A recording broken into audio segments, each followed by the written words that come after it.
You also killed civilians on October 7th, We didn't Mr. kill Hamdan. civilians. It was claims from the Israelis. But your own Qassam brigade published videos, sir. Are you still in denial about your published forces? video of what? Body cam videos of your forces shooting at people in the festival. They, young people who were partying. They were not soldiers.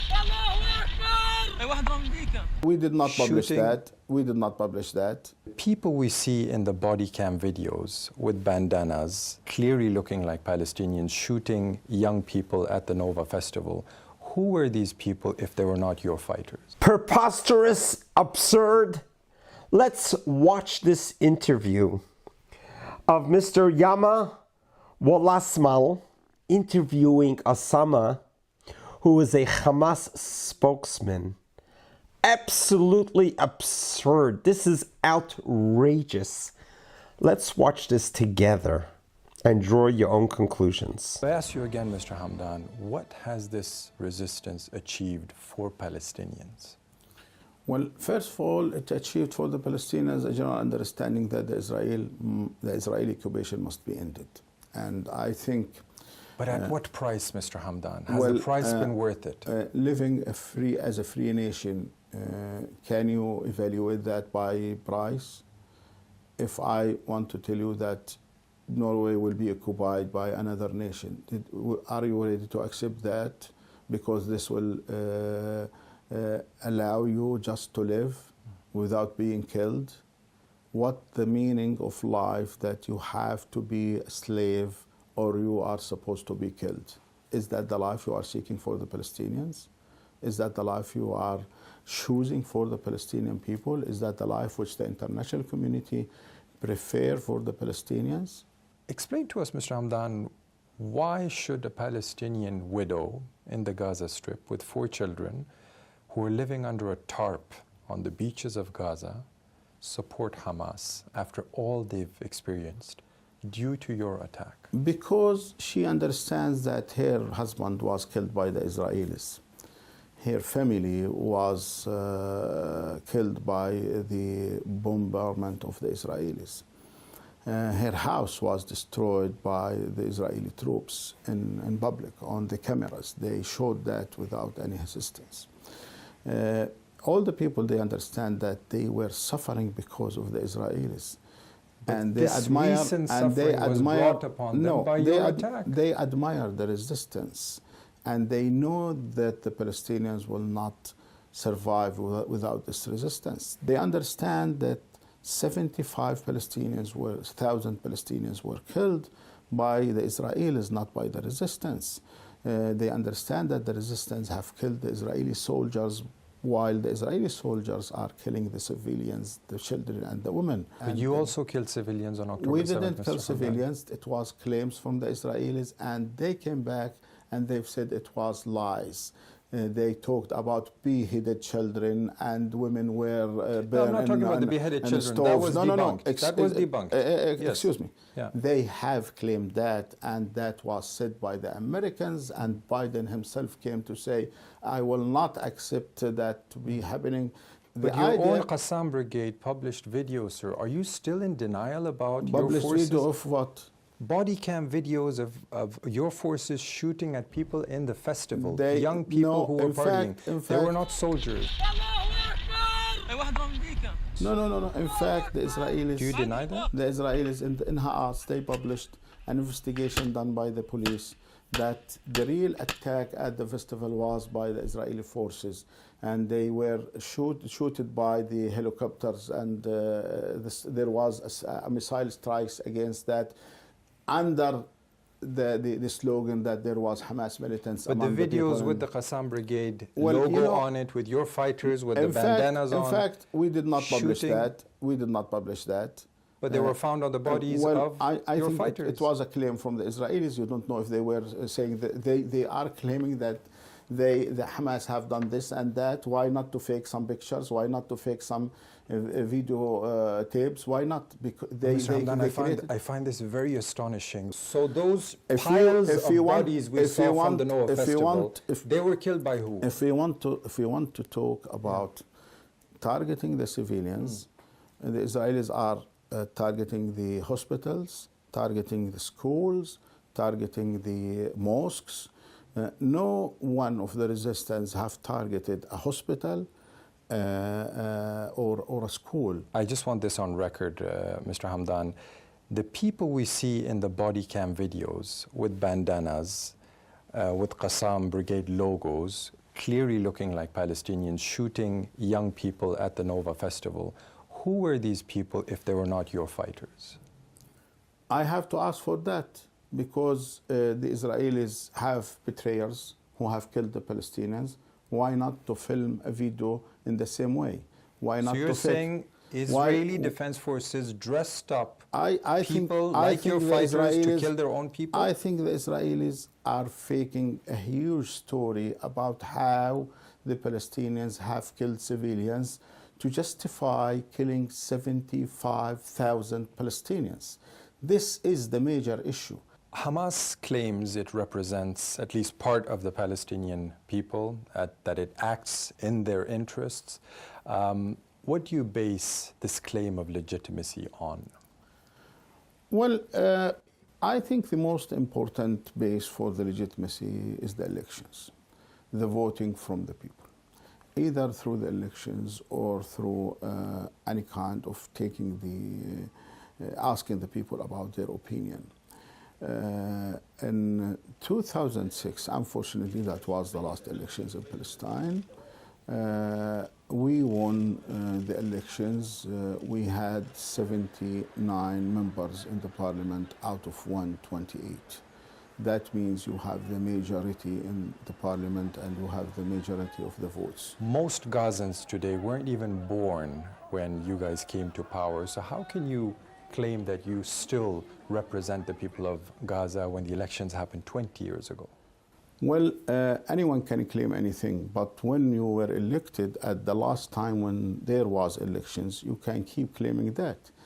And we are ready for the elections. If we felt once that we may not have the voting of the people, we will not welcome the elections. We are welcoming the elections every time. We believe that the Palestinians as a nation have the right to choose their elections, to elect the people who are leading them, so they can trust that those people that they are doing the best for the nation. You say Hamas represents the Palestinian people. Why are then many Palestinians afraid to voice their opinion about Hamas? Because they believe if they spoke during this war clearly, they will be targeted by the Israelis. If they've said that they support Hamas, Israel will target them directly. That happened all the time. No, but people are afraid to criticize you. I'm almost weekly in touch with people in the Gaza Strip. I've been covering this war on a daily basis. And a lot of Palestinians are afraid to voice their opinion about you, about how you're ruling the Gaza Strip, about your actions. They don't dare to speak on camera. Everyone can criticize Hamas. The people criticize Hamas all the time. We don't dare of that. We accept if that criticism was okay or was real, we will reform the problem and solve it. I dare anyone to say that he's prevented from criticizing Hamas. Mr. Hamdan, when was the last time you saw a demonstration against Hamas in during the Gaza the war? strips? Even during the war, some people tried to demonstrate against Hamas, and they were targeted by the Israelis, not by Hamas. Even during the war, that happened 1 year ago. Many people blame you for starting this war. How do you respond to that? Well, I will not agree on that. What had happened in Gaza is a direct consequence of the occupation. Wow. We just can't even believe watching this video and seeing how Osama can sit there with a straight face and accuse Israel of staging the October 7 attack, especially at the music festival. It's beyond absurd. It's beyond preposterous. It's outrageous, but that's who we're dealing with. It's the narrative that they have been trying to continuously rewrite the reality. I appreciate the straightforward questions that Mr. Yama presented. They were good questions, straight-on questions. And the answers were totally, absolutely absurd. I mean, truly, really denying what happened on October 7? When Osama's own militants, his army, who committed these atrocities, they were GoPro cameras. They filmed it themselves. They were proud about it. Who could ever forget that phone call of the young Hamas terrorist who calls up his mother? And we saw the transcripts and we heard the voice of the phone call saying, "Mother, I just killed 10 Jewish people with my own bare hands. I still have the blood on my hands." And the mother's praising the child. And he is denying that Hamas did this? The question he asked, which I think was spot on, is, in California, there's an expression, "What were you thinking?" And, his question was, really? Hamas staged this attack. What did they expect? They didn't expect Israel to turn around and decimate them? They knew that this was a suicidal mission. They knew that poking Israel the way they poked the bear is going to eat them up alive. They knew what Israel's capability was. What they didn't know was how Israel values human life more than they do. They are obsessed with death. We are obsessed with life.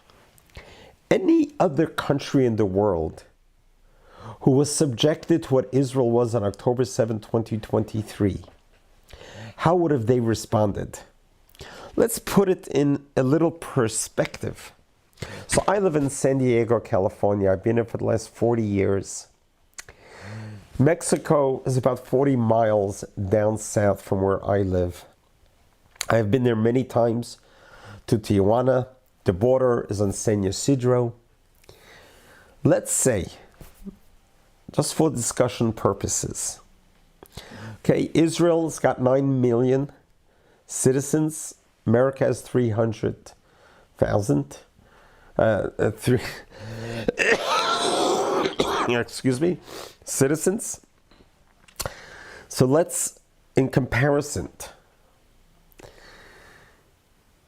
if the drug cartel in Tijuana, Mexico would have burst through the border in San Ysidro and came into San Ysidro from Tijuana, now in perspective-wise, the difference between 300 million versus you have 9 million,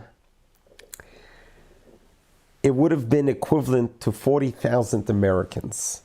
Imagine if the drug cartel would have slaughtered 40,000 Americans and then taken another 10,000 hostage. How do you think America would have responded the next day to Tijuana, to the drug cartel? Israel could have, should have, had the means, had the reasons. On October 8th, they could have done what the Britain did to the Germans in Dresden and Berlin. They just carpet bombed. 100,000 people gone. But that ended the war. Look what America did in Hiroshima, Nagasaki. It ended the war. You eliminated the enemy. Unconditional surrender. That's how you win a war. Israel could have and perhaps should have done that. And we wouldn't have spent 2 years agonizing in war and losing thousands of human beings in this guerrilla warfare that Hamas launched. They didn't fight. They created a scenario to inflict as many civilian casualties as positive to fit their narrative. And you heard what he said, what Osama said. He asked him the question, was part of your idea is to isolate Israel? So Israel was not only fighting a war on the ground with 7 fronts, 7 enemies, trying to annihilate them, they had to spend time in the public opinion war as well. While Israel is focusing in its survival, it totally lapsed in the PR war. And the world is very quick to join the propaganda, the myths, the lies against Israel. A great chance to jump on the anti-Semitism train and condemn Israel, where Hamas, the terrorists, the bloodthirsty subhumans who tortured 1,200 innocent civilians. Just think about it, in the last 77 years that Israel has been at war, show me one time that they targeted civilians. Israel is a defense force. It's defending its civilians. It even defends the civilian enemies. It just goes after the combatants. But I will show you in 77 years, every terrorist attack from the Arabs, the Palestinians, were all directed on civilians. Look where Iran sent the ballistic missiles to civilian neighborhoods. They could direct the missiles wherever they need to go. They chose civilian neighborhoods.